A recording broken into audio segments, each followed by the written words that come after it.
kami di sini dari kelompok kedua akan membahas tentang hukum modal ventura. Di sini aku akan menjelaskan sedikit lingkup kajian dari perusahaan modal ventura tersebut, yang dimana penyelenggaraan usaha perusahaan modal ventura ataupun termasuk syariah diatur dalam peraturan termasuk otoritas jasa keuangan, yaitu peraturan OJK nomor 25 tahun 2023. Untuk itu di sini kami sudah membahas dan mendiskusikan tentang pertanyaan-pertanyaan yang telah dosen kami berikan kepada kami. Jadi kalian pada tahu nggak sih apa itu alasan atau pertimbangan hukum yang adanya peraturan baru dalam penyelenggaraan kegiatan modal ventura?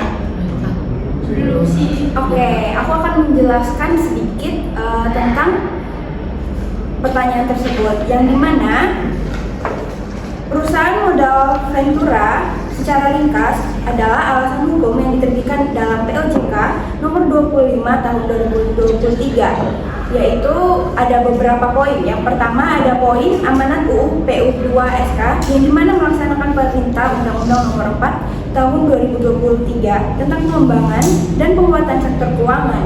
Poin nomor 2 yaitu ada modernisasi aturan ataupun menggantikan aturan lama ataupun POJK 35/2015 agar relevan dan perkembangan industri modal ventura saat ini.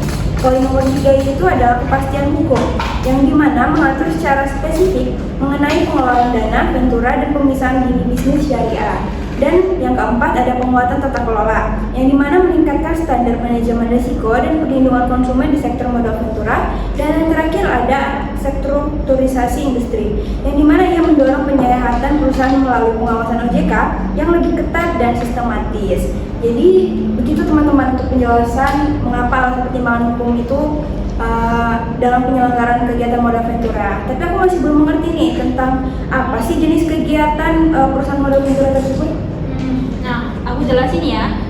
Kalau kegiatan usaha perusahaan modal ventura ini, yang pertama yaitu ada penyertaan saham atau equity participation. Itu perusahaan modal ventura melakukan investasi dengan cara membeli saham kepada perusahaan pasangan usaha.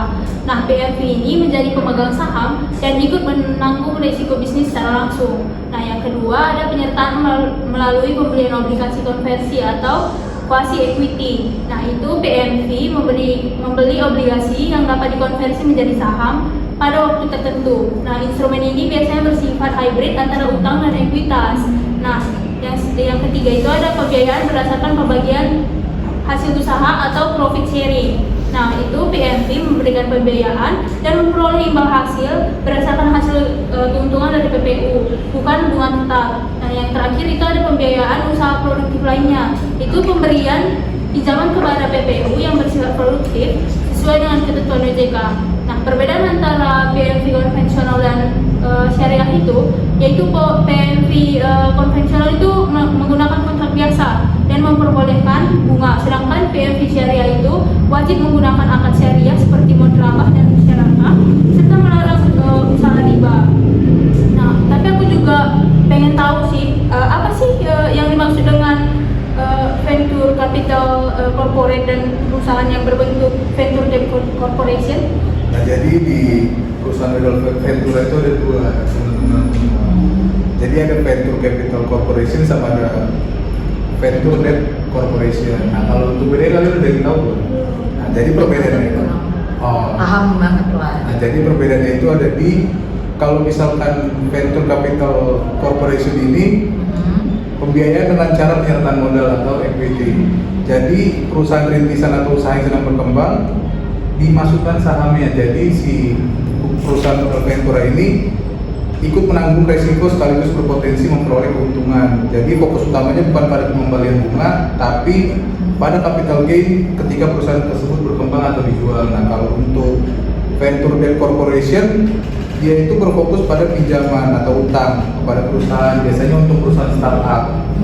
Jadi berbeda dengan tadi venture capital, di sini itu hubungannya terjadi apabila kreditur sehingga perusahaan wajib mengembalikan pinjamannya dalam jangka waktu yang tertentu, dan fokusnya itu adalah pada pengembalian bunganya itu.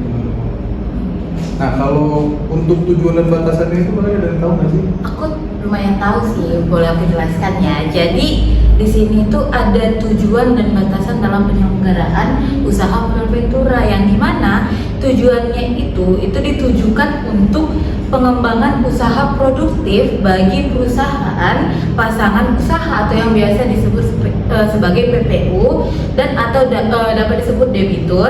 Itu berupa yang pertama itu ada pengembangan suatu penemuan baru, yang kedua itu pengembangan perusahaan dan unit usaha syariah atau yang biasa disebut US, atau usaha orang persorangan yang pada tahap awal usahanya mengalami kesulitan dana gitu dia guys. Terus yang ketiga itu ada pengembangan usaha mikro, kecil, menengah ataupun juga koperasi. Lalu dia membantu juga perusahaan atau usaha orang persorangan yang berada pada tahap pengembangan ataupun juga pada tahap kemunduran. Dan selanjutnya itu ada dia membantu untuk pengembangan proyek penelitian dan juga rekayasa, serta pengembangan berbagai penggunaan teknologi baru, serta juga ahli teknologi baik dalam negeri ataupun dari luar. Dan juga dia membantu pengalihan kepemilikan saham. Namun di sini juga ada batasan seperti yang tadi ditanyakan, ada tujuan dan juga ada batasan. Nah, perusahaan modal ventura ini itu wajib mencantumkan kegiatan usahanya dalam anggaran dasar perusahaan, yang dimana ketentuan ini merupakan batasan hukum agar PMV atau perusahaan modal ventura ini hanya menjalankan usaha sesuai izin dan ruang lingkup kegiatan yang diperbolehkan oleh peraturan perundang-undangan atau yang telah disetujui oleh OJK ataupun otoritas jasa keuangan, yang dimana kategori usahanya seperti yang dibilang sama Francisco tadi itu berupa Venture Capital Corporation atau VCC dan Venture Debt Corporation ataupun VDC begitu. Nah, di sini kan pasti ada lah peran dari jasa otoritas jasa keuangan kan. Aku boleh tahu nggak apa atau kami nih boleh tahu nggak apa sih peran OJK dalam PMV ini? Nah, jadi selain yang udah kita bahas tadi, kita harus tahu apa aja dari otoritas jasa keuangan ini perannya dalam kegiatan modal ventura. Jadi teman-teman, berdasarkan pasal 4, pasal 19, dan pasal 20 serta bab pengawasan POJK nomor 25 tahun 2023, peran OJK itu meliputi yang pertama sebagai pemberi izin usaha. Jadi setiap PMV atau PMVS wajib memperoleh izin dari OJK sebelum beroperasi. Nah, ada peran kedua yaitu sebagai pengaturan dan pengawasan. OJK ini menetapkan standar prudensial, tata kelola, manajemen risiko, dan pelaporan berkala nantinya. Nah, yang ketiga itu persetujuan kegiatan. Jadi OJK ini memberikan persetujuan untuk kegiatan usaha tambahan dan pengelolaan dana ventura nantinya. Nah, peran yang keempat, penetapan status pengawasan. Jadi OJK melakukan pengawasan intensif dan tindak lanjut jika perusahaan bermasalah, seperti yang diatur lebih lanjut dalam POJK nomor 49 tahun 2024.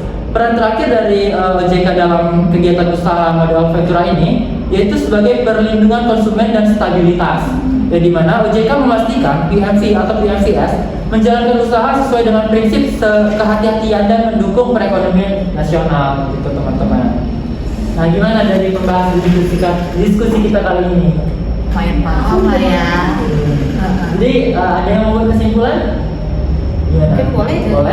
Ya, jadi kesimpulan akhir dari diskusi kelompok kami ini, POJK nomor 25 tahun 2023 merupakan langkah maju yang sangat positif dalam memperkuat industri modal ventura di Indonesia, di mana regulasi ini tidak hanya memberikan kepastian hukum, tetapi juga menjadi katalisator bagi lahirnya lebih banyak perusahaan perintisan yang akan sukses nantinya, sehingga dapat mendukung pertumbuhan ekonomi nasional yang lebih inklusif dan berkelanjutan. Seperti itu. Menarik ya ternyata modal ventura ini. Ya, betul Mbak. Oke, tadi kan kita udah membahas semuanya tuh, kita udah cukup mengerti juga ya. Lumayan. Oke, untuk kali ini diskusi kita udahin dulu, kami tutup. Terima kasih, bye-bye. Dadah.